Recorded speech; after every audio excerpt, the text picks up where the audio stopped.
이제 이번 시간엔 여러분들 농지법에 대해서 살펴봅니다. 여러분들 교재 552페이지 가보십시오. 거기 보면 농지법이 나오는데 그 전에 보시면 두 장 전으로 들어가면 전체적인 농지법 체계도가 먼저 나오는데 그 농지법 체계도를 우리 간단히 먼저 정리하고 들어가죠. 자, 농지법은 어떤 내용을 다루겠을까? 요겁니다. 첫 번째는 용어 정의들이 7가지가 나옵니다. 그래서 농지법에서 나오는 농지가 무엇일까라는 개념부터 시작해가지고 농지 전용까지 7가지 용어 정의가 나온다. 먼저 정의하고 본론 내용은 크게 보면 3가지로 나눠집니다. 첫째는 농지의 소유와 관한 내용이 있습니다. 농지는 아무나 소유하지 말라. 농지 소유와 관련 얘기 나오죠. 왜 농지 소유는 아무나 하지 못하게 할까요? 자, 우리가 어디를 개발한다라고 생각하면 제일 먼저 까뭉개지는 지역이 어디입니까? 바로 농지예요. 그래서 농지를 먼저 까뭉개가지고 거기에 개발이 이루어진다. 이것이 가장 기본입니다. 그러다 보니까 돈 있는 사람은 도시 주변에 있는 농지를 사놓고 때만 기다리고 있으면 됩니다. 어차피 도시는 팽창하다 보니까 개발은 농지 위에서 이루어집니다. 그러면 돈 있는 사람이 농지 사놓고선 한없이 기다리면 언젠가는 개발되면서 돈이 된다는 얘기입니다. 함부로 농지는 그런 투기 목적으로 하는 걸 막기 위해서 뭐를 막았다? 농지는 아무나 소유하지 못하게 하자. 그것이 첫 번째 나오는 내용입니다. 그래서 소유도 제한하고 너무 많이도 소유하지 못하도록 소유 상한도 제한하고 또 농지를 취득하려면 농지 취득 자격 증명이라는 걸 발급받아야 원칙적으로 농지를 취득할 수 있도록 하고 또 농지를 소유하지 못하는 상황이 된 사람이 있어. 농지를 갖고 있었는데 더 이상 취득할 자격이 없는 사람이 있습니다. 뭐 해야 되죠? 당연히 농지 처분해야 된다라는 농지 처분에 관한 것들 이런 것들이 바로 농지 소유와 관련돼서 다루는 내용들입니다. 두 번째는 농지를 뭐 하자? 이용하자. 자, 농지를 제대로 이용하기 위해서는 첫째 뭐 하자? 2가지가 있습니다. 대리경작 제도를 두는 경우가 있죠. 농지 소유자나 또는 임차권자가 농사를 져야 되는데 안 짓고 농지를 방치해버립니다. 그럼 농지를 방치하면 거기는 뭐만 자란다? 잡초들만 자라고 있습니다. 그러다 보니까 이놈의 잡초가 그 논에서만 자라고 있으면 괜찮은데 옆에 있는 농경지로 다 퍼져나가가지고 옆에 있는 농경지도 다 못쓰게 만들어버리는 이런 현상이 발생할 수 있죠. 따라서 그때는 농지 소유자나 임차권자가 농사를 져야 되는데 농사를 짓지 않으면 그때는 시장군수구청장이 농사져라고 얘기하고 그래도 안 지면 그때는 그 농지를 대신 경작할 수 있는 자, 이게 대리경작자야. 대리로 경작할 수 있는 자를 지정해가지고 그 사람이 대신 농사짓게 함으로써 그 주변에 있는 농경지도 그건 보존할 수 있도록 하는 그런 제도적 장치가 있죠. 또 임대차 제도라는 게 있습니다. 이 농지를 자기가 농사짓지 못하는 불가피한 사고가 있으면 할 수 있이 다른 사람에게 임대 또는 사임대를 시키죠. 임대는 유상계약이고 사임대는 무상계약입니다. 내가 농사 못 지니까 네가 농사져. 대신 1년에 쌀 10가마니만 나한테 주세요. 이거는 임대차 계약이 되는 것이고 내가 농지를 너한테 빌려줄 테니까 네가 알아서 잘 농사지면서 수확량은 네가 다 가져가. 다만 나중에 내가 달라고 할 때 그때 다시 나한테 넘겨줘. 이거는 사용대차 계약이 되겠죠. 어쨌든 이와시 내가 농사를 짓는데 힘들으면 다른 사람에게 농사를 대신 짓게끔 이렇게 빌려주는 것들 그런 게 임대차 제도인데 요거 구두계약으로 하지 말고 서면계약으로 하라. 그래서 임대차약도 주택임대차보호법에 따른 임차인 보호하는 것과 똑같이 이 농지도 임차인을 보호하는 그런 규정을 필요로 하기 때문에 그런 농지 임차인을 보호하기 위한 제도적 장치로서 임대차 제도에 관한 내용을 서술하고 있습니다. 이게 바로 농지 이용과 관련된 내용들. 세 번째, 농지는 보존해야 된다. 예, 농지는 한마디로 식량을 생산하는 장소죠. 따라서 식량도 뭐죠? 국가 안보의 가장 중요한 것 중에 하나입니다. 사람들이 굶고 산다는 건 한도가 있죠. 3일만 굶겨봐라 눈이 돌아버릴 겁니다. 그죠? 그러다 보니까 만약에 우리가 식량을 생산하지 못하고 외국에서 사 먹기만 한다면 어떻게 되죠? 외국이 우리한테 안 팔아버리면 우리는 굶을 수밖에 없는데 그럼 어떻게 돼야 됩니까? 심각해지는 거죠. 따라서 농사를 짓는 농지는 최소한은 보존하고 있어야지 국가 안보로서 식량 안보라고 하죠. 이게 보존하기 위해서는 최소한의 농사는 짓고 있어야 된다. 따라서 농경지를 함부로 훼손하는 건 하지 못하도록 보존하는 그런 제도적 장치가 필요합니다. 2가지 방법이 있죠. 첫째는 농사만 전담으로 짓는 농업진흥지역을 지정합니다. 농사만 전담으로 짓는 지역을 지정하죠. 그러면서 농지를 보존하는 방법이 있습니다.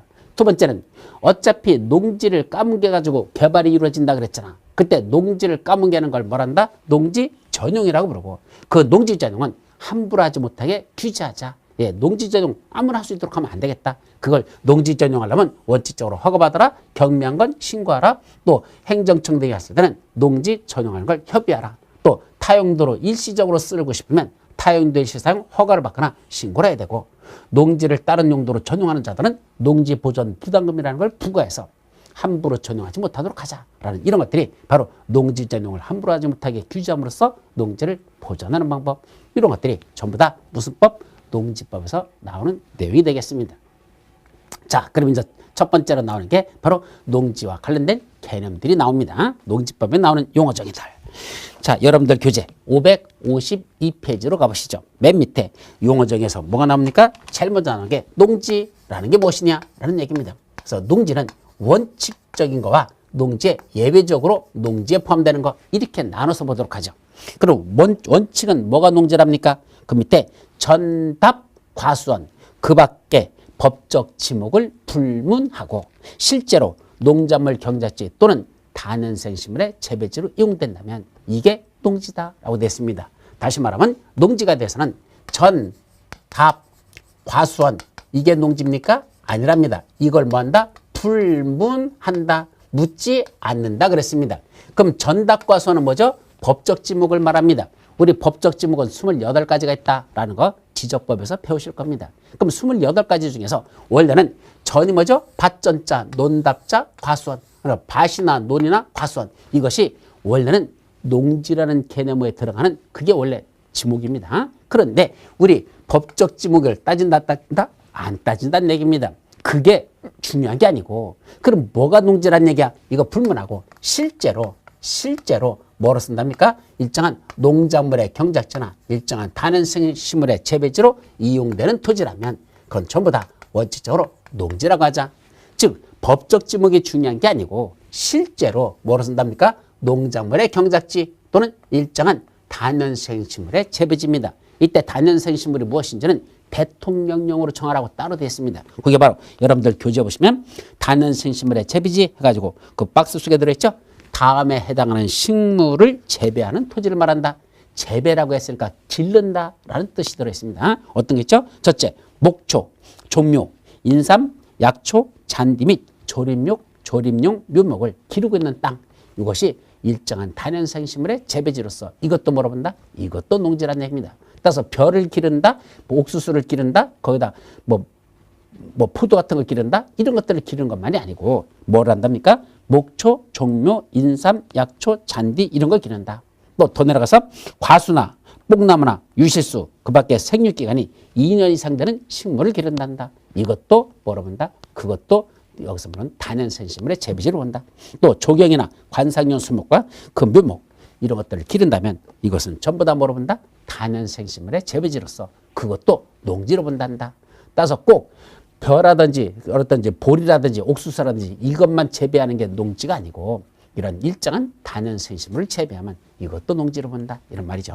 그래서 농작물의 경작지만이 아니고 일정한 다년생식물의 재배지, 그걸 이용된다면 일단은 다 농지다. 그런데 이것만 농지일까? 아니요. 추가적으로 예외적으로 농지가 더 추가됩니다. 첫째는 일정한, 옆 페이지 보시면 일정한 계량시설이 설치되는 부지라거나 계량시설이 설치되는 땅 또는 일정한 생산시설이 설치되는 땅, 이것도 농지로 본단다. 계량시설, 생산시설이 설치되는 부지, 그 땅도 농지로 보겠답니다. 그때 계량시설로서 첫 번째 유지. 유지가 뭐죠? 머무를 유자, 못지자로 썼습니다. 물이 머물러 있는 연못, 못이라는 뜻입니다. 대표적인 게 뭐죠? 우리 유지에 들어가는 지목에서 유지에 들어가는 게 뭐죠? 저수지. 바로 저수지 같은 거 또는 둔벙. 저 시골에 보면 물 가둬놓은 조그만 저수지만 아니고 조그만 것들이 있습니다. 그걸 둔벙이라고 하는데 바로 그런 저수지나 둔벙 같은 거, 이것은 유지에 속하고 그런 유지는 뭐에 속한다? 그것도 농지에 속한다. 저수지를 농지라고 본답니다. 머릿속에서 잘 개념이 안 떠오르죠? 그래도 우리 농지법에서는 저수지인 유지도 농지로 본다라는 걸 조심하시고, 양배수 시설, 물을 끌어들이고 물을 빼내는 시설, 양배수, 논으로다 물을 들이고 논에서 물을 빼내는 거 있죠? 그런 양배수 시설, 그 땅도 그것도 농지의 일종에 들어간다. 더 나가서 수로, 농로, 제방.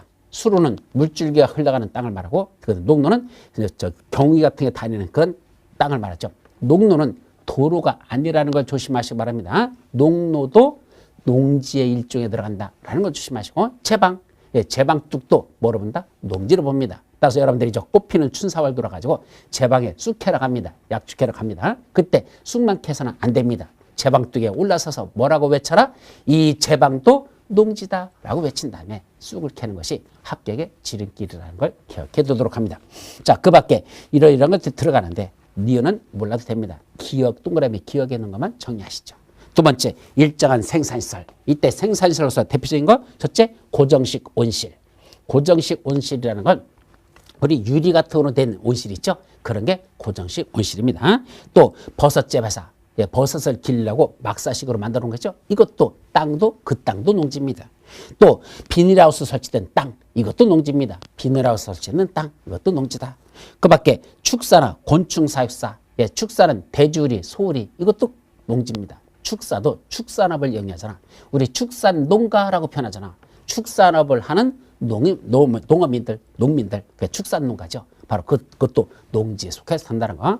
또 거기에 속해 있는 곤충 사육사란 말이 나왔죠. 이 곤충은 식량 자원으로서의 곤충을 말합니다. 그래서 곤충은 사실 단백질이 상당히 농축되어 있는 거죠. 그래서 그 단백질 같은 걸 공급받기 위해서 그런 기르잖아. 그래서 군뱅이 같은 것도 막 기르잖아요. 근데 군뱅이 기르니까 그렇죠? 근데 그게 단백질 덩어리입니다. 그러니까 그것도 하나의 식량 자원으로서 활용할 수 있죠. 그런 곤충 사육사도 농지 개념에 들어간다는 것. 더 나가서 거기 간이 태배정도 나오고 밑에 농막이라는 게 나오죠. 저런 농막은 농사를 위한 휴식 및 농기구 보관용 실을 농막이라고 합니다. 그럼 여러분들이 농경지 위에다 농막을 지어놨죠. 그래서 뭐 하는 거죠? 농사 짓다가 잠깐 휴식하는 공간으로 쓰거나 농기구 같은 걸 보관하게 한 겁니다. 근데 우리 인터넷 사이트에서 농막하고 한번 쳐보십시오. 뭐로 나오나?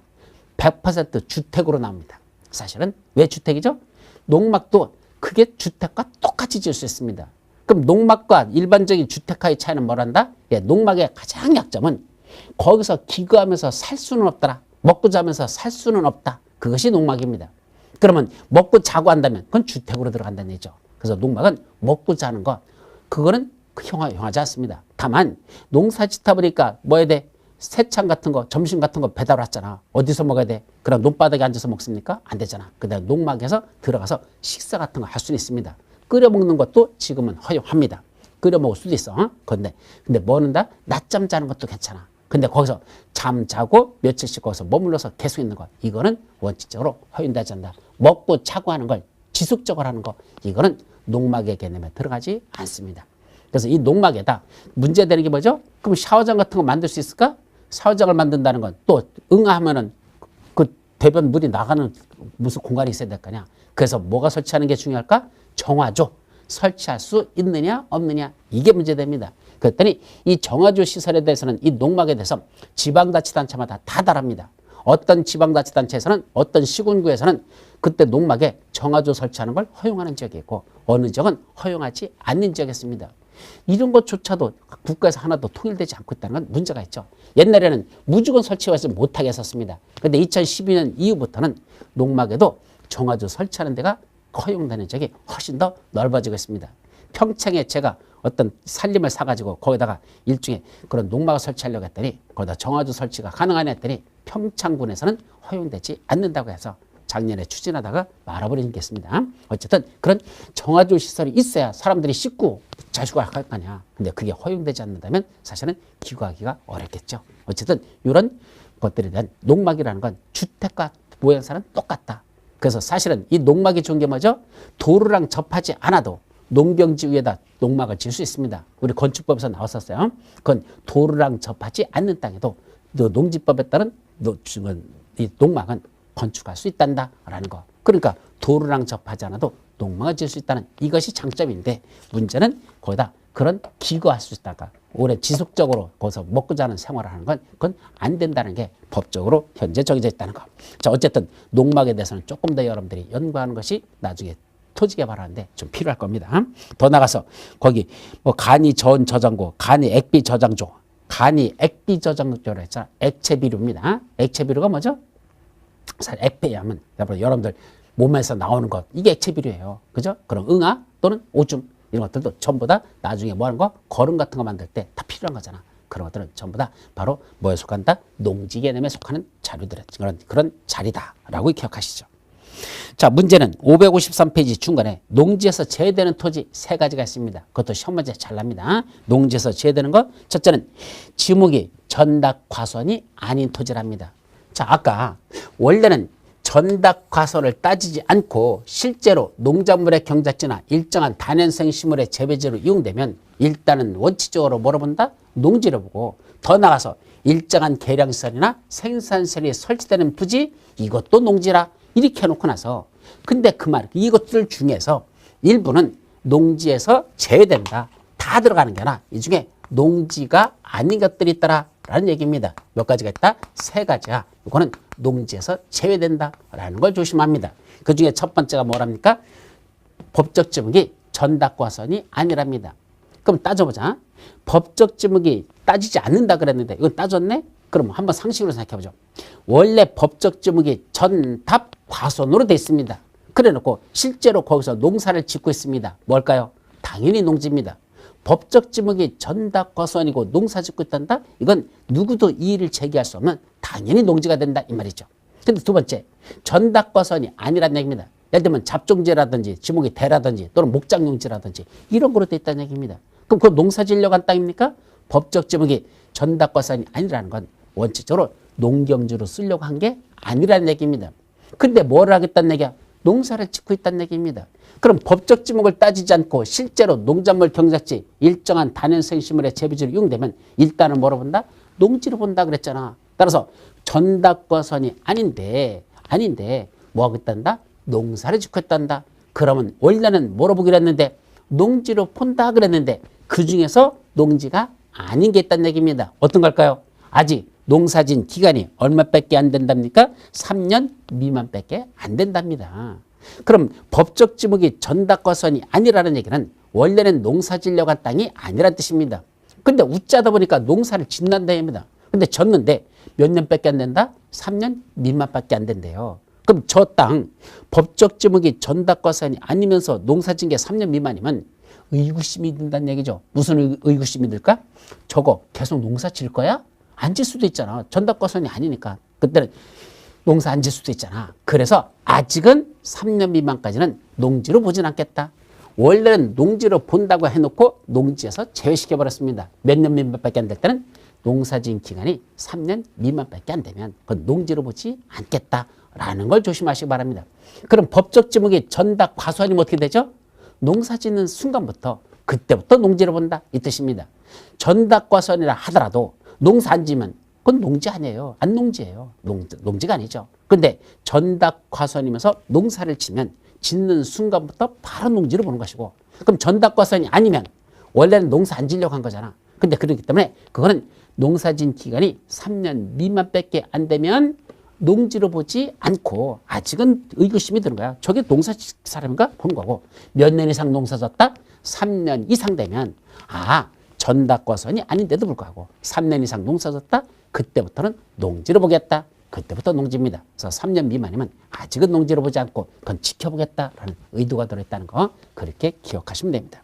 자, 두 번째, 지목이 임야인 토지랍니다. 그럼 지목이 임야라고 해서 하니까 일종의 살림의 성격이죠. 그 살림인데 거기다 뭐 했습니까? 산지 전용 허가를 받지, 산지 전용 허가를 거치지 아니하고 농작물 경작 또는 다년생 식물을 재배하고 있답니다. 자, 법적 지목은 뭔데? 임야랍니다. 산이라는 얘기죠. 근데 산을 까무개서 다른 농사 같은 걸 치려면 뭐 받아야 되죠? 산지 전용 허가라는 거 받아야 됩니다. 산을 까뭉개 가지고 거기다가 일정한 건축물을 건축하거나 공작물을 설치하거나 또는 농지 같은 걸 만들려면 산을 까뭉개 하는 거니까 산지 전용 허가라는 걸 받아야 되는데, 그런 산지 전용 허가 등을 거치지 않고 그냥 불법으로 개간해가지고 불법으로 산지를 개간해가지고 농사 짓고 있다는 얘기입니다. 농지로 볼까 안 볼까? 그것도 농지로 보지 않습니다. 불법으로 개간한 농지는 농지가 아니다. 이렇게 이해하시면 됩니다. 그래서 지목이 임야인데 그걸 산지 전용 허가를 거치지 않고 그냥 농작물의 경작, 다년생 식물의 재배지로 쓴단다. 그거는 농지로 보지 않는다라는 거, 그것도 기억해 두시기 바랍니다. 자, 세 번째는 초지법에 따라 조성된 초지. 이때 초지라는 건 목초지 같은 걸 말합니다. 그래서 저기 대관령 같은 데 가면 이런 초지가 참 많죠. 그래서 그때 그 풀 같은 걸 길러가지고 겨울에 그 대관령에 있는 그 소들 기르잖아요. 그 많은 소들이 겨울에는 먹을 양식이 없잖아. 바로 그 초지를 내서 목초지를 길러서 목초를 길러가지고 그걸 소 먹이로 씁니다. 바로 그런 대규모로 경작되고 있는 그거 그냥 자연적으로 자라는 거 아니야? 대규모로 그렇게 경작되고 있는 그런 조성된 초지. 이 초지는 농지로 보지 아니한다. 그럼 초지는 뭐죠? 그랬더니 산림일까? 산지로 보지도 않습니다. 따라서 초지는 농지도 아니고 산지도 아니고 그럼 뭐죠? 초지일관 초지다 라고 정리하시기 바랍니다. 그러면 우리 법을 볼까요? 농지와 관련된 법이 무슨 법? 농지법. 농지와 관련돼서는 농지법이라는 게 있습니다. 그럼 산지와 관련돼서 나무들이 자라는 산 있죠? 그 산지와 관련돼서는 산지관리법이라는 게 있습니다. 옛날에 산림법이라고 있었는데 산림법이 분화시켰어요. 그중에 땅과 관련돼서는 산지관리법이라는 법으로 바뀌었죠. 그래서 산지관리법. 그럼 초지와 관련돼서는 무슨 법이 있다? 초지법이 따로 있습니다. 이와 같이 초지와 관련돼서는 초지법이라는 법에 의해서 따로 관리되기 때문에 농지도 아니고 산지도 아닌 초지라는 게 따로 있다. 이렇게 이해하시면 되죠. 따라서 초지는 농지로 보지 아니한다. 여기까지. 자, 이제 크게 용어적인 두 번째 농업인이란 개념이 나옵니다. 이건 농사짓는 사람과 관련해서는 농업인이 있고 농업법인이 있습니다. 자, 무슨 차이죠? 농업인, 농업법인. 농업인은 개인이라는 뜻이고 농업법인은 단체라는 뜻을 갖습니다. 그래서 농업인은 개인의 개념이고 농업법인은 단체의 개념에 들어가는 거죠. 자, 그럼 농업인에는 누가 있을까? 무려 4명 있습니다. 요러요러한 사람들을 다 뭐라 부르자? 이걸 농업인이라 하자. 그래서 농업인의 개념은 4수로 갈라진다는 거. 그래서 농업에 종사하는 개인으로서 다음 같은 사람들. 첫 번째, 1000제곱미터 이상 되는 농지에서 농작물을 경작하나 또는 단연생식물을 재배하는 사람이야. 농작물 또는 단연생식물을 경작 또는 재배하거나 또는 1년 중 90일 이상 농업에 종사하는 사람. 이 사람을 농업인이라 한답니다. 그래서 여기 개념이 2가지가 들어있어. 첫째는 적어도 농사짓는 개인이 되기 위해서는 농업인이 되기 위해서는 면적이 얼마나 된다? 1000제곱미터 이상 되는 농지에서 농작물을 경작하나 단연생식물을 재배됩니다. 1000제곱미터니까 평수로 따지면 300평 정도 되는 겁니다. 그래서 1평이 3.3제곱미터니까 1000제곱미터란 300평 이상 되는 땅에서 농사짓고 있단다. 농업인으로 보겠다 이 말이죠. 아니면 그런 1000제곱미터 되는 농지는 없어. 그런데 뭐죠? 1년 중 90일 이상 농업에 종사하고 있단다. 1년 중 90일 이상을 농업에 종사한단다. 그러면 그자도 농업인으로 봅니다. 그래서 1년 중 90일 이상 농업에 종사한단다. 그래서 90일 동안 농업에 종사한다 그랬잖아. 그래서 이때 농업에 종사하는 기간이 며칠이다? 90일. 그러면 묶으면 농구. 그래서 이건 농구. 우리 축구, 농구, 야구, 배구 있잖아. 그때 농업에 종사하는 자는 90일 이상 농업에 종사할 것. 그 자는 농업인으로 보겠다. 이 말이죠. 반면에 두 번째, 농지에 330제곱미터 이상 되는 고정식 온실, 버섯재배사, 비닐하우스. 자, 이런 것들을 설치하여 농작물 또는 단연생식물을 경작 또는 재배하는 자. 이 자도 농업인입니다. 자, 아까 일반적인 농지는 얼마 이상 돼야 되죠? 적어도 1000제곱미터 이상 되는 농지에서 농사 지을 때 그게 농업인이죠. 근데 고정식 온실이나 버섯재배사나 또는 비닐하우스를 설치할 때는 그때 규모가 얼마 되죠? 330제곱미터 이상, 즉 330이니까 100평 이상이 되겠죠. 그래서 일반적인 논밭은 300평 이상이 돼야 되고 1000제곱미터. 그렇지 않고 고정식 온실, 버섯재배사, 비닐하우스 농사 짓는 사람은 면적이 규모가 그 땅의 규모가 330제곱미터 이상, 100평 이상만 되면 이자도 농업이란 개념으로 본다 이 말이죠. 세 번째, 대가축 2두, 중가축 10두, 소가축 100두, 가금 1천수 또는 꿀벌 10군 이상을 사육하는 자 또는 1년 중 120일 이상 축산업에 종사하는 자. 이자도 농업인 하고 됐습니다. 자, 이것도 시험 문제 났었죠. 자, 대가축 몇 두? 2두입니다. 그래서 소 같은 거, 말 같은 거 2마리 이상만 기르면 그 대가축이잖아. 소라든지 말이라든지 이런 건 2마리 이상만 기르면 그럼 농업인입니다. 자, 중가축. 소가축 하고 나는데 중가축이 뭐죠? 양이라든지 적어도 그런 규모 되는 건 염소라든지 양이라든지 이런 것들은 규모가 중가축으로 봅니다. 그런 것들은 적어도 중가축 10두 이상만 되면 되죠. 그 다음에 소가축은 얼마 되는데 100두. 그래서 소가축에 들어가는 건 예를 들면 토끼라든지 이런 것도 조망들이죠. 이런 거 기르는 게 그건 100도 이상만 된다면 그것도 농업에 들어보자. 아니면 가금이 뭐죠? 바로 닭이라든지 오리라든지 이런 것들이 가금 종류에 들어갑니다. 그런 게 적어도 1000마리 이상을 기른단다. 그게 가금 1천수라고 되죠. 또는 꿀벌 10군. 10군이 뭐죠? 그 여왕벌이 들어있는 하나의 봉우리, 이게 하나의 군이에요. 여왕벌이 들어가 있는 그 하나의 봉우리 덩어리 있죠? 이게 한 봉이죠. 이게 바로 1군입니다. 그런 걸 적어도 몇 개상? 10개.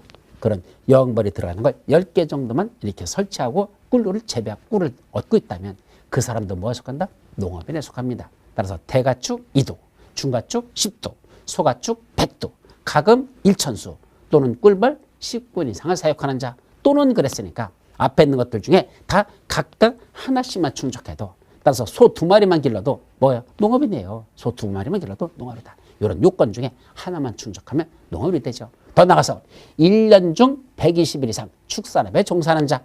농업에 종사하는 건 1년 중 90일로 돼 있죠. 근데 축산업에 종사하는 건 120일입니다.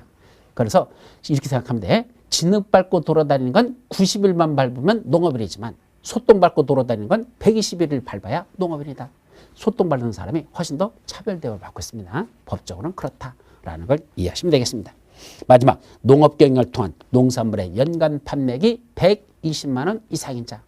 농산물의 연간 판매액이 120만 원인데 이 연간 판매라는 게 1년 중 파는 게 1년 동안 파는 게 120만 원이야. 그럼 한 달에 얼마죠? 평균 10만 원입니다. 그것도 순수익이 아니고 판매가격입니다. 판매한 게 그것밖에 안 되면 이런 농업인을 뭐란다? 굶어 죽기 십상인 농업인이라고 표현하죠. 1년 중 쭈그라고 팔아가지고 연 120만 원씩 팔아버리면 한 달에 10만 원씩 파는 건데 그렇게 팔아가지고 뭘 먹고 삽니까? 그때 거기다 또 원가 또 빼야 될 거 아니야. 그죠? 그 재료비 같은 거 거기 들어갔던 우리 비료 같은 거 준 것들 다 빼고 나면 뭐 남겠습니까? 그런데도 농업인이래요. 1년 중 연간 판매액이야. 연간 판매액이 120만 원 이상인 자. 근데 그것도 농업 경영을 통한 이란 말을 써놨습니다. 그러면 농업 경영이 아니고 가락동 농수산물 시장에 가가지고 오늘 120만 원치 사다가 오늘 한꺼번에 다 팔아버렸어. 나 농업인입니까? 아니란 얘기입니다. 그건 뭐가 되죠? 상인입니다. 상인. 장사하는 거죠. 떠다가 파는 건 장사죠. 농업 경영을 통하는 말은 내 계산과 책임에 농사져 가지고 그걸 내가 팔았을 때 연간 120만 원입니다. 그래서 이런 건 어디서 많이 나죠? 여러분들 길거리 옆에 같은 데 가보면 지나가다 보면 거기서 옥수수 팝니다 라고 돼 있잖아. 그럼 자기 밭에서 재배한 걸 지가 판 겁니다. 이게 농업 경영을 통한 판매가 되는 거죠. 아니면 포도 팝니다. 아니면 딸기 팝니다 라고 해서 직접 자기들이 재배한 걸 현장에서 직접 파는 경우가 있잖아. 이게 바로 농업 경영을 통한 농산물의 판매가 되는 것이고 그게 연간 판매액이 120만 원만 이상 된다면 그자도 농업인에 속한다라는 거 그렇게 기억해 두도록 합니다. 자, 다음 페이지 농업법인 이제 단체가 나옵니다. 이 농업법인은 두 가지로 또 나눠집니다. 첫째는 농업 영농조합법인 있죠. 영농조합법인이 뭐죠? 농업인들끼리 모여가지고 하나의 조합을 설립한 거. 이게 영농조합법인이라고 합니다. 농업인들끼리 모여서 조합을 설립한 거죠. 주로 하나의 동네 단위로 구성되는 경우가 많아요. 그래서 같은 동네에 살고 있는 농업인들끼리 모여가지고 우리 영농조합법인 설립할까? 그래서 같이 공동 경작해서 공동 판매해가지고 수익은 같이 공동으로 나누는 이런 식으로 영농조합법인이 설립되는 경우가 있죠. 두 번째는 농업회사법인이 있습니다. 이 농업회사법인은 이때 회사는 상법상의 회사를 말합니다. 한명회사, 합자회사, 유엔회사, 주식회사 등 이런 상법상의 회사를 설립해가지고 하나의 농사를 져가지고 수익을 나누자라는 게 농업회사법입니다. 자, 옛날에는 주식회사 형태는 허용하지 않은 적도 있었는데 지금은 주식회사 형태의 농업회사법인도 설립할 수 있습니다. 뭐만 갖추면 설립할 수 있다? 업무집행권을 갖는 자의 3분의 1 이상이 농업인이면 농업회사법인을 설립할 수 있습니다. 즉 농업회사법인은요. 업무집행권을 갖는 자 그랬으니까 보통 회사의 이사들을 말하는 것이죠. 그 이사가 6명이 필요한데 그 6명 중에서 농업인이 몇 명만 되면 된다? 3분의 1이니까 6명 중에 2명. 6명의 이사가 있다면 그 중에 2명만 농업인이라면 농업회사법인을 설립할 수 있다는 얘기죠. 옛날에는 그 농업회사법인을 대표하는 자가 농업인일 것이라는 요건도 들어간 경우가 있었습니다. 그럼 누구도 사장님도 농업을 해야 된다 이런 게 있었는데 지금은 삭제됐습니다. 왜요? 그 6명 중에서 2명만 농업인은 되고 대표는 다른 사람이 맡아도 된다는 얘기입니다. 왜 그랬죠? 아니 농사 잘 지면 회사 운영도 잘합니까? 그럼 우리나라 현재 대기업에 있는 CEO들은 전부가 농업인 출신이겠네? 그거 말이 안 되잖아. 그래서 농사 잘 짓는 거하고 회사 경영하는 거는 전혀 별개 문제거든요. 따라서 업무 지표를 갖는 업무 지표를 갖는 자의 3분의 1 이상이 농업인이면 충분하지. 꼭 대표하는 자, 대표자도 농업인일 필요성은 없다라는 거. 그것도 주의해서 기억하시면 됩니다. 자, 그 밑에 농업 경영이라는 개념이 나죠. 좀 전에 아까 농업 경영, 지가 농사 짓는다 그랬잖아. 바로 정확하게 법률용어로는 농업인이나 농업법인이 자기의 계산과 책임으로 농업을 영위하는 것, 이걸 농업 경영이라고 합니다. 자기의 계산과 책임으로 농업을 영위한다. 이게 무슨 말이죠? 농업인, 농업법인만 해당합니다. 따라서 농업인이나 농업법인이 아닌 자가 취미 영농으로 하는 건 농업 경영이 될 수 없다. 전문적으로 농사를 지려고 사람들, 농업인, 농업법인만 바로 이 사람들만 뭐 할 수 있단다? 이 툴만 농업 경영이라는 걸 할 수 있지. 취미 영농을 하는 사람들은 농업 경영이 될 수 없다라는 것이 첫 번째고요.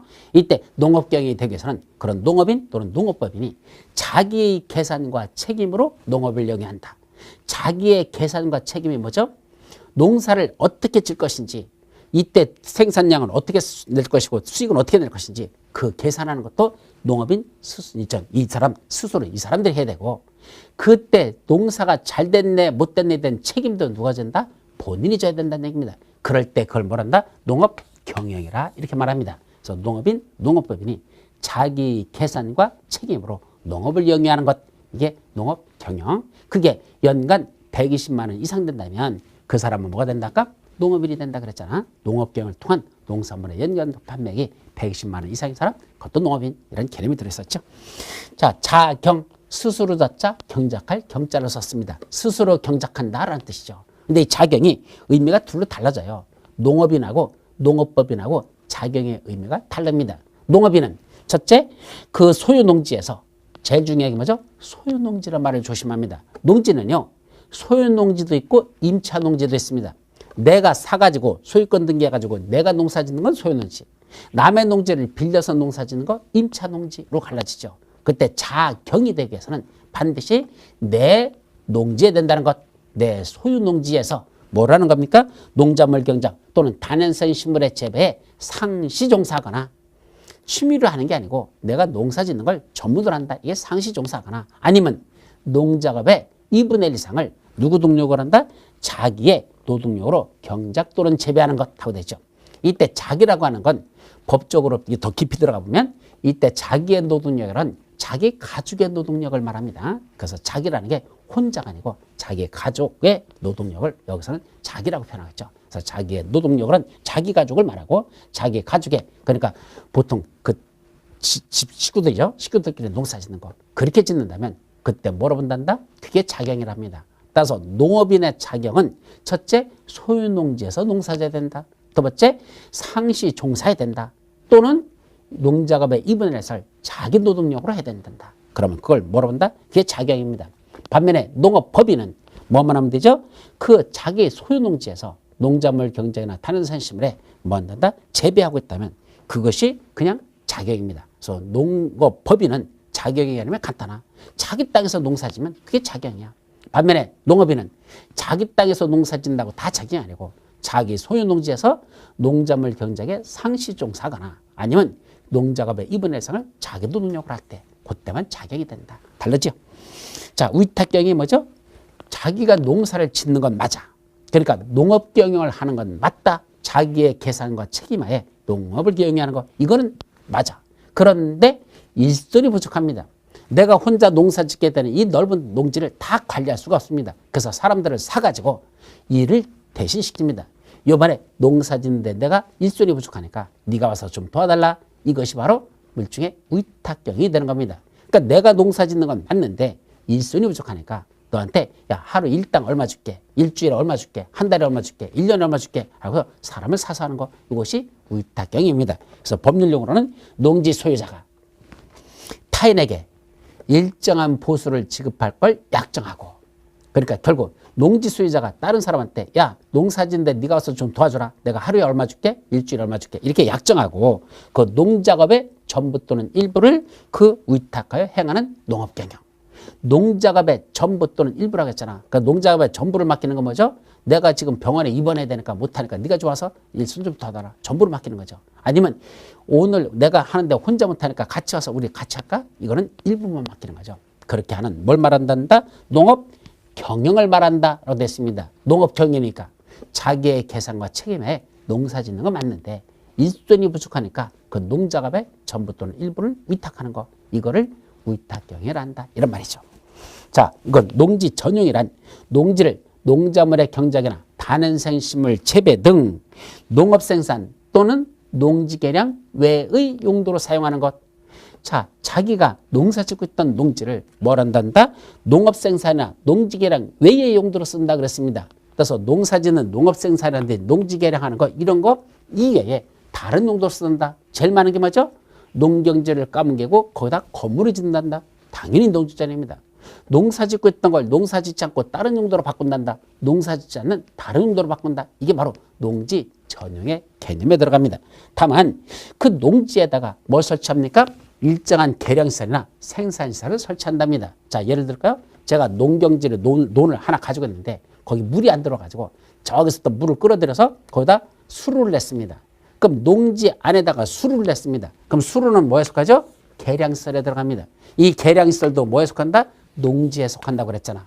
따라서 농경지 안에다가 수로를 냈단다, 제방을 쌓았단다, 거기다 농로를 냈단다. 이거는 역시 계량시설의 설치로서 그것도 뭐에 속한다? 농지에 속하기 때문에 농지에다가 농지 용도로 쓰는 건 농지 전용으로 보지 않는다라는 게 핵심입니다. 그래서 농사 짓고 있던 농경지에다가 일정한 계량시설이나 일정한 생산시설을 설치하면 그것도 역시 농지로 보기 때문에 농지를 쓰고 있는 한 그건 농지 전용으로 보지 않는다라는 거, 그 말귀를 잘 새겨두도록 하시기 바랍니다. 여기까지가 용어 정의와 관련돼서는 이 정도만 기억하면 시험 문제 푸는 데는 전혀 지장이 없습니다. 자, 이제 558페이지가 보면 농지의 소유 원칙에 관한 게 나옵니다. 그래서 이제 본론 내용의 첫 번째 나는 농지의 소유. 자, 요거에 관한 내용을 일부 살펴보죠. 그래서 첫째, 농지는 아무나 소유하지 말랍니다. 첫 번째 나오는 게 소유 원칙에서 소유 제한이 나옵니다. 이때 소유 제한이 뭐죠? 소유 아무나 하지 말라는 얘기입니다. 그럼 원칙적으로 누구만 농지를 소유할까? 농업경영에 이용하거나 이용할 자가 아니면 농지를 소유할 수 없다. 뭐 하는 자만 소유하라? 농업경영에 이용하거나 또는 이용할 자가 아니면 농지를 소유할 수 없다. 결국 농업경영에 이용하려는 자들만, 이용하고 있거나 이용하려고 하는 자들만 농지를 소유해야 되지 아무나 소유하지 말라. 이게 핵심입니다. 아까 농업경영이 뭐죠?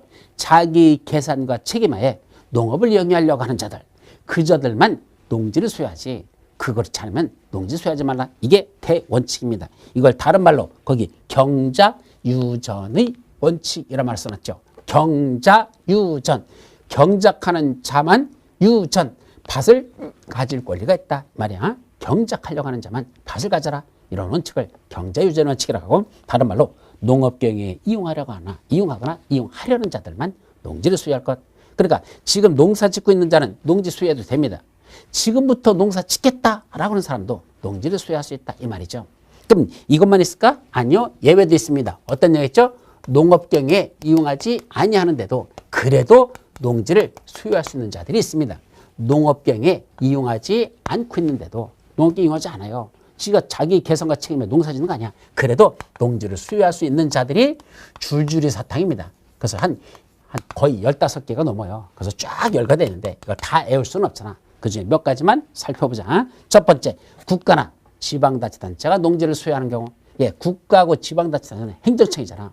이 자들은 농지를 소유할 때 꼭 농업경영에 이용해야지만 소유합니까? 아니, 농업경영에 이용하지 않아도 소유할 수 있다. 자, 두 번째는 학교라든지 또는 공공단체나 또는 농업연구기관 같은 이런 일정한 단체가 뭐 할 목적으로 바로 그 농지에다가 시험지나 연구지나 또는 실습지 등으로 사용할 목적으로 농지를 소유한단다.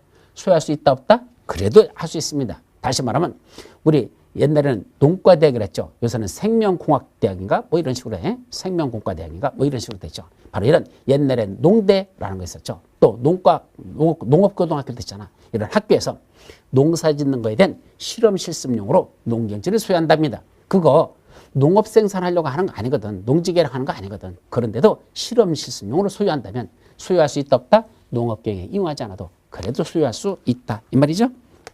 또 세 번째는 주말체험 영농농지. 우리가 흔히 줄여서 주말농장이라고 합니다. 주말체험 영농농지, 주말농지라고 하죠. 이건 무슨 용어로 가는 거죠? 그거는 그냥 취미 영농의 성격을 갖습니다. 농사를 전문적으로 지려고 하는 게 아니라 그냥 그 논에다가 밭에다가 보통 뭐 하죠? 거기다 옥수수 뭐 한 두어 개 심고 거기다 딸기도 조금 심어놓고 그죠? 그리고 거기다 뭐 예를 들면 상추 같은 것도 심어놓거나 또는 거기다 깻잎 같은 거 몇 개 심어놓고 이렇게 해서 그거 재배해가지고 그냥 취미 영농을 하는 것들 요거를 주말체험 영농농지라고 합니다. 그럼 주말체험 영농지는 농업 경영하는 겁니까? 아니야. 농사를 전문적으로 짓는 거 아니야. 그래도 일정 규모까지는 농지를 소유할 수 있다 이거죠. 네 번째는 상속농지. 이때 상속이라는 건 아버지가 돌아가시면서 그 농지를 아들한테 물려줬습니다. 그럼 아들은 농업 경영 해야 됩니까? 안 해도 소유할 수 있다. 둘로 갈라져요. 그때부터 농사 질려가는 아들도 있고 농사 짓고 있던 아들이 있어. 그자는 다 상속받습니다. 근데 농지를 상속을 받았는데 나 강의해야 돼. 아직은 농사 질 수 없어. 그럴 때는 농업 경영에 이용하지 않는 자가 되겠죠. 이 자는 원칙적으로 일정 규모까지만 상속할 수 있다. 그때는 소유할 수 있습니다. 일정 규모까지만 소유할 수 있다. 그건 소유 상한에 걸리는 그런 내용들이 좀 이따 다시 나와요. 그래서 상속농지도 소유할 수는 있는데 농업경에 이용하지 않는 자는 일정 규모까지만 소유할 수 있는 소유 상한에 걸린다. 또 5번 8년 이상 농업경 하는 자가 뭐 하는 자? 이농할 때도. 그럼 8년 이상이란 말이 중요해. 8년 이상 농사 짓다가 그만 농사 짓겠다. 이농. 농사를 떠난다라는 뜻입니다. 이농이란 농사를 그만 짓겠다라는 뜻이죠. 그럴 때도 자기가 소유하고 있던 농지 있죠? 그 중에 일정 규모는 역시 소유할 수 있습니다. 또 담보농지라는 게 나오죠. 그 6번째 나오는 담보농지가 뭐죠? 은행 같은 데서 농업인이 은행을 찾아가지고 내 농지를 담보를 해서 대출 좀 해달랍니다. 그래서 농지를 담보를 해서 대출을 해줬어. 그럼 나중에 뭐 해야 돼? 당연히 농산물 잘 길러가지고 팔아가지고 갚아야 되잖아. 근데 그 사람이 그걸 갚지 못했습니다. 그러면 은행은 그 농지를 뭐 한단다? 경매 처분에 붙입니다. 근데 경매에 붙였는데도 예를 들어서 사는 사람이 없으면 되죠? 가격이 뚝뚝뚝 떨어집니다. 그래서 가격이 20% 내지 30%씩 경매가 들어가면서 계속 값이 떨어지거든. 그래버리면 잘못하면 은행이 자기가 빌려준 원금도 회수하지 못하는 이런 문제가 터질 수 있잖아. 따라서 2회 이상 유찰되면 세 번째부터는 지가 들어가서 지가 낙찰받습니다. 그럼 은행은 농사 짓는 기관입니까? 아니잖아. 대공업 하는 데죠. 따라서 그때는 농업경에 이용하지 않는 그 금융기관이 자기들이 담보로 잡았던 농지를 지가 취득하는 것, 그걸 담보농지 취득이라고 하고, 이자들은 농업경에 이용하지 않아도 그 담보농지를 취득해서 그걸 가지고 다른 사람한테 임대차 시킵니다. 그래가지고 가격이 제값 나오는 사람한테 나중에 되팔아서 그 원금이자를 그때 회수해버리면 되겠죠. 그것도 가능하다. 또 농지 전용 허가를 받거나 농지 전용 신고를 한 자가 그 농지를 소유한단다. 이게 무슨 말이죠? 내가 저기 있는 농경지를 사가지고 거기다가 건물을 짓고 싶습니다. 그럼 뭘 받죠? 농지 전용 허가 등을 받고 그 농지를 내가 취득했습니다. 그럼 나 그 농사 져야 됩니까? 안 져도 됩니까? 안 져도 됩니다. 그로부터 2년 이내만 거기다 건물 지으면 되는 거거든요. 따라서 농지 전용 허가 등을 받고 취득했으면 거기다 건물 지려고 취득한 거지 내가 거기다 농사 지려고 취득한 게 아니기 때문에 나는 농업경에 이용하지 않아도 그 농지를 일정 기간 동안 계속 소유할 수 있고, 다만 2년이 지날 때까지 농사 안 지면 그때는 처분명령이 떨어져요. 농지를 처분하는 그런 사유가 된다라고 기억하죠.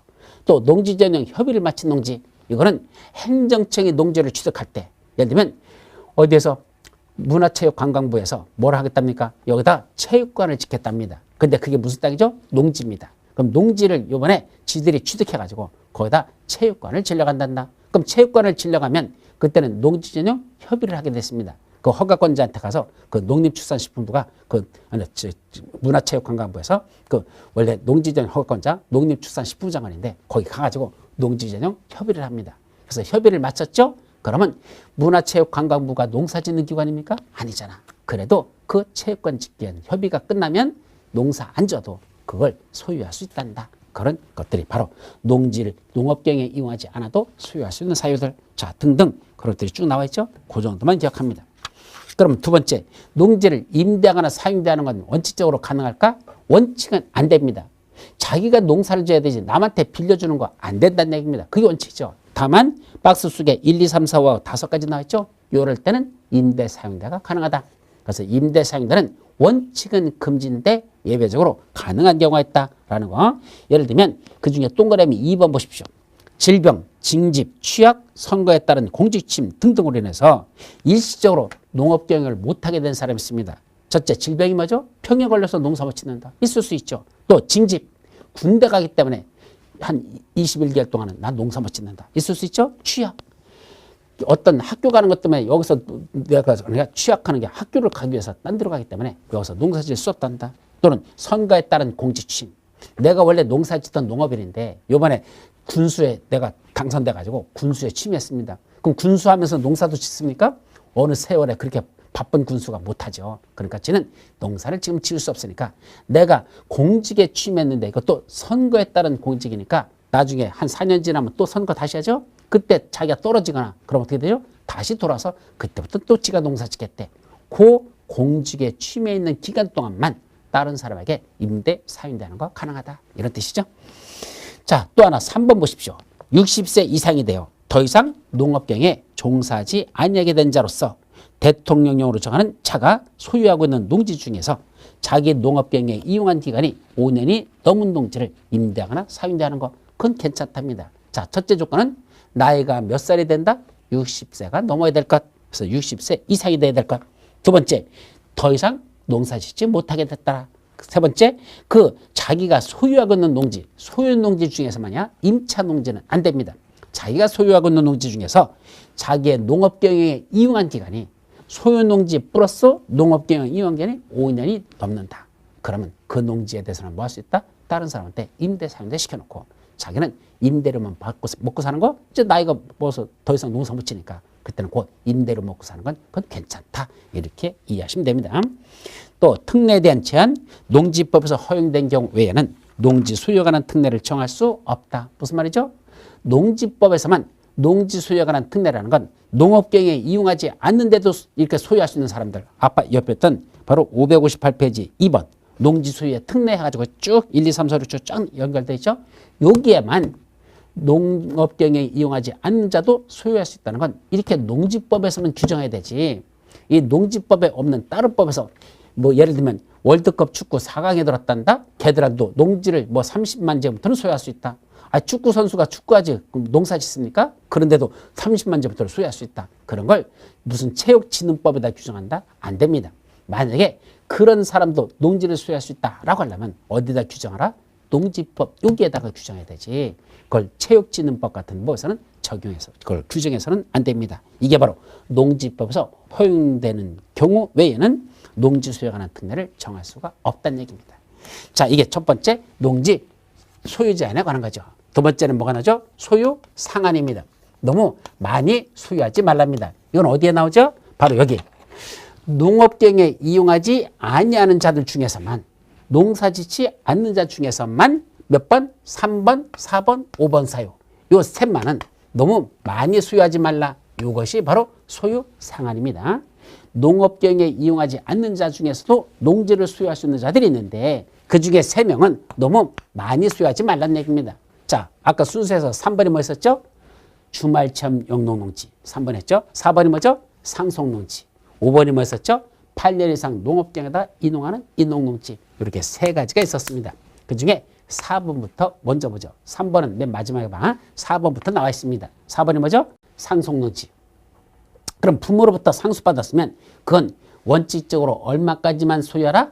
상속농지 중에서 원칙은 1만 제곱미터까지만 소유하랍니다. 근데 그게 중요한 건 농업경영을 하지 아니하는 자만 상속농지에서 1만 제곱미터만 소유합니다. 자, 내가 농사를 짓고 있습니다. 아버지가 돌아가시면서 나한테 30만 제곱미터를 물려줬습니다. 나 30만 다 소유할 수 있다 없다? 있습니다. 농업경영 하는 자는 제한이 없어요. 다 상속받습니다. 또 내가 강의하다가 이번에 아버지가 돌아가시면서 농지를 나한테 상속했어. 이제 강의 때려치우고 농사지러 가자 그랬습니다. 그럼 그때도 아버지 거 30만 전부터 다 상속받을 수가 있습니다. 농업경에 이용하려는 자가 되니까 그것도 다 상속받을 수 있죠. 근데 아버지가 30만 전부터는 물려줬는데 나 농사 져야 됩니까? 아직은 강의해야 됩니까? 여러분들 시험 붙여야 될 거 아니야. 강의해야 된답니다. 그러면 농업경에 이용할 수 없게 됐죠? 그렇게 농업경에 이용하지 않을 때 그때만은 원칙적으로 얼마만 소유한다?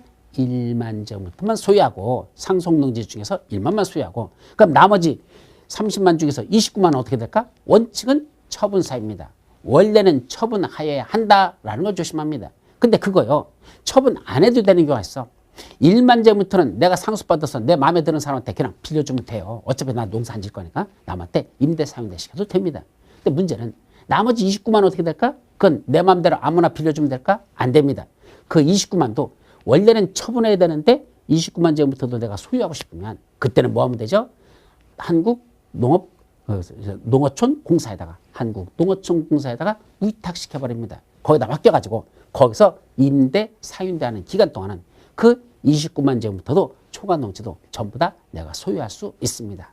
결국 내가 농업경영에 이용하지 않게 되면 원칙은 얼마만 소유되는데 1만 제곱미터는 소유해야 되는데 나머지 29만 초과되는 농지는 한국농어촌공사에 위탁해서 거기서 임대 사윤대하는 기간 동안은 그래도 나머지도 전부 다 소유할 수 있습니다. 자, 모두 5번째 나오는 이농농지. 8년 이상 농업경에다가 이농하는 자야. 이 자도 이농 당시 소유하고 있는 농지에서 나 지금부터 농사 그만 질 거야 랄 때 현재 소유하고 있는 농지, 이농 당시 소유 농지 중에서도 얼마까지만 1만 제곱미터까지만 소유할 수 있는 게 원칙입니다. 그럼 나머지 30만 중에서 29만 원 뭐 할까? 원래 처분해야 돼. 근데 처분 안 해도 되는 게 있어. 아까 똑같이 농어촌 공사 등에게 위탁해서 거기서 임대 사용되는 기간 동안 나머지 초과 농지도 역시 계속 소유할 수는 있습니다. 자, 이제 3번으로 나서 주말체험 영농농지. 이거는 원칙적으로 1000제곱미터 미만만 소유하는 게 원칙입니다. 주말 농장으로 하는 건 취미 영농으로 하는 거니까 너무 많이 소유하지 말래. 원칙은 1000제곱미터 미만입니다. 왜 그랬을까? 아까 농업인은 농사 질 때 원래 농경지 규모가 얼마죠? 1000제곱미터 이상 되는 농지에서 농사 질 때 농업인을 했었잖아. 그럼 취미 영농은 1000이 안 돼야 된다는 얘기죠. 1000이 되면은 전문적인 농사꾼이 되는 것이고 1000이 안 될 때 취미 영농이 되는 겁니다. 그래서 주말 체험 영농지는 1000제곱미터 이하 하면 틀려버려. 1000제곱미터 미만이라는 이 숫자를 조심해야 됩니다. 999까지지 1000은 안 된다. 1000제곱미터 미만이라는 걸 조심하시고 이때 1000제곱미터 미만은 어떻게 계산한다? 그 가족 전체 구성원을 갖고 따집니다. 그때 세대원 전부가 소유하는 총 면적이 1000제곱미터 미만이 돼야 된다는 것. 그래서 남편과 부인이 각각 700 안 됩니다. 합쳐서 1000제곱미터 미만해야 된다라는 것도 조심하시죠. 자, 그래서 소유상한의 특례는 좀 전에 다 말씀드렸어요. 그래서 두 가지. 상속농지로서 농업경영에 이용하지 않고 있는 자들. 걔들은 원칙적으로 그 초과농지는 처분해야 되는데 어디다 맡겼다? 농어촌공사 등에 위탁하면 그 초과농지도 계속 소유할 수 있다. 8년 이상 농업경영에 이용하는 자로서 원칙은 1만만 소유해야 되는데 나머지 초과농지는 처분해야 되죠. 안 팔고 농어촌공사에다 위탁시켜버리면 계속 소유할 수 있다는 특례가 있다. 예, 여기까지가 뭐여가는 거? 농지 소유와 관련된 원칙이 거기까지죠. 자, 그 다음에 농지를 취득하려면 뭐 있다? 농지 취득 자격 증명이라는 게 있어야 되는데 그 농지 취득 자격 증명에 관한 건 다음 시간에 살펴보도록 하고 이번 시간에 본 내용들만 한번 정리하도록 합니다. 자, 농지법에서 첫 번째 나오는 게 뭐였죠? 용어 정의로서 농지란 개념이 무엇이냐? 그래서 농지가 뭐죠? 전닭, 과수원, 법적 지목을 불문하고 농작물의 경작지나 일정한 다년생식물의 재배지로 이용되는 토지는 다 뭐로 보자? 그건 농지로 보자. 그래서 다년생식물에 대한 게 몇 가지가 있었죠? 자, 두 번째. 그럼 그것만 농지일까? 아니, 일정한 생산시설이나 일정한 계량시설이 있으면 이것도 농지입니다. 그래서 계량시설로서 첫 번째 유지. 여기 저수지죠? 이런 저수지가 있으면 이것도 농지로 본단다. 그 다음에 경기가 다니는 이 농로도 본단다. 그 다음에 물줄기가 흘러가는 수로 그 옆에 쌓이는 제방뚝 이런 것들은 전부 다 농지. 물을 끌어들이고 빼내는 양배수시설. 이것들은 전부 다 계량시설로서 이것도 농지로 보자. 더 나가서 고정식 온실, 버섯재배사, 비닐하우스가 있는 이 땅도 이것도 뭐로 본다? 그것도 생산시설로서 농지. 축사나 곤충사육사가 있는 땅도 농지. 또 농막, 아주 중요하다 그랬어. 나중에 이 농막 있는 땅도 이것도 농지로 본다. 근데 이런 것 중에서 농지에서 제외되는 게 세 가지가 있다. 첫 번째, 농작물의 경작지나 단연스 뭔데? 전답과선이 법적 지목이 전답과선이 아닌 토지로서 법적 지목이 전답과선이 아니랍니다. 근데 거기다 농작물의 경작지 또는 단연생식물의 재배지로 계속하여 이용되는 기간이 아직 몇 년밖에 안 된다? 3년 미만밖에 안 된다면 법적 지목도 전답과선이 아니면서 원래 농사지려고 한 땅이 아니면서 실제로 농사진 기간은 3년 미만밖에 안 된다? 농지로 볼 수 없다. 언제부터 농지다? 3년 이상 농사져야 아 저거 진짜 농사질 땅이구나. 그때부터는 농지로 본다. 이 말이죠. 두 번째는 자 지목이 뭔데? 임야인데 산자락을 까먹여줘. 거기다 뭐였죠? 산지 전용 허가를 받지 아니하고 지목이 임야인데 산지 전용 허가를 받지 않고 농작물의 경작 또는 단연생식물의 재배지로 이용된다면 불법으로 개간한 농지란 뜻이죠. 그런 산림을 까먹이고 불법으로 개간한 농지는 농지로 본다 본다? 안 본다. 이것도 농지가 아닙니다. 그 다음에 초지법에 따라 조성된 초지. 초지는 초질관 초지일 뿐 농지나 산지가 아니다. 그랬었죠. 자 이제 두 번째 농업인이 되기 위해서는 네 가지 중에 한 가지만 갖추면 농업인이 됩니다. 첫째는 적어도 면적이 1000제곱미터 이상 되는 농지에서 농작물 또는 단연생식물을 경작 또는 재배하는 자 또는 1년 중 90일 이상 농업에 종사한 거.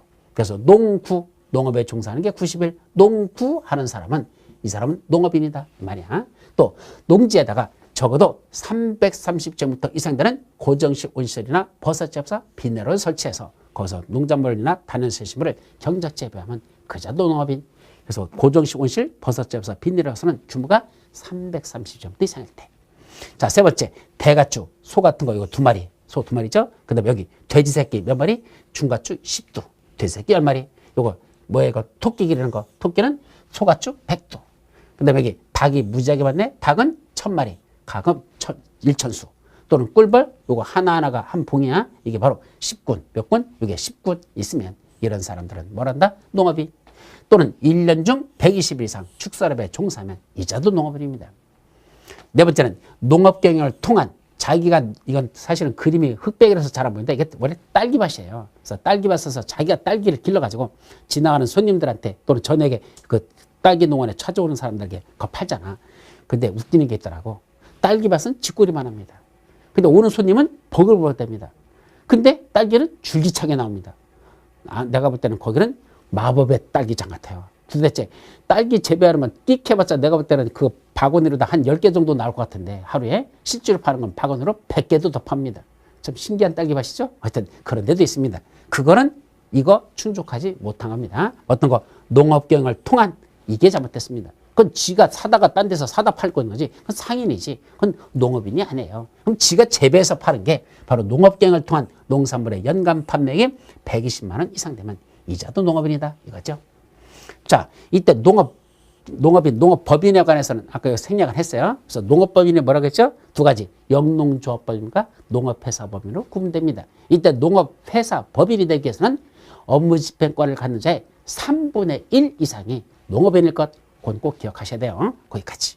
자, 농업경이란 농업인 또는 농업법인이 자기의 개성과 책임으로 농업을 영위하는 걸 농업경영이라고 하죠. 자경이란 농업인은 자기 소유 농지에서 임차 농지는 안 돼. 거기서 농작물 경작 또는 단연생식물의 재배에 상시 종사하거나 또는 농작업의 2분의 1 이상을 자기 노동력으로 경작 또는 재배하면 그건 농업인. 농업법인은 그냥 지 소유 농지에서 농사지면 그건 농업인. 이렇게 됐습니다. 차경이라고 됐습니다. 위탁경이란 농지 소유자가 다른 사람에게 일정한 보수를 지급하기로 약정하고 그때 그 농작업의 전부 또는 일부를 위탁하여 행하는 농업 경영을 이걸 위탁 경영이라고 하죠. 농지 전용이란 농지를 농작물 경작이나 단연생식물의 재배 등 농업 생산이나 또는 일정한 농지 계량 외의 용도로 사용한다면 이게 뭐가 된다? 농지 전용인데 다만 일정한 계량설이나 또는 생산설의 용도로 사용한다면 그건 농지 전용으로 보지 아니한다. 즉 농경지 안에다가 농로를 냈다, 수로를 냈다, 제방을 쌌다. 농지 전용 아닙니다. 그 농지 위에다가 농막을 지었다? 그건 농지 전용으로 보지 아니한다는 거. 역시 그것도 농지이기 때문에 그건 농지 전용이 아니다. 라는 것까지 조심하라. 라고 말씀드렸죠.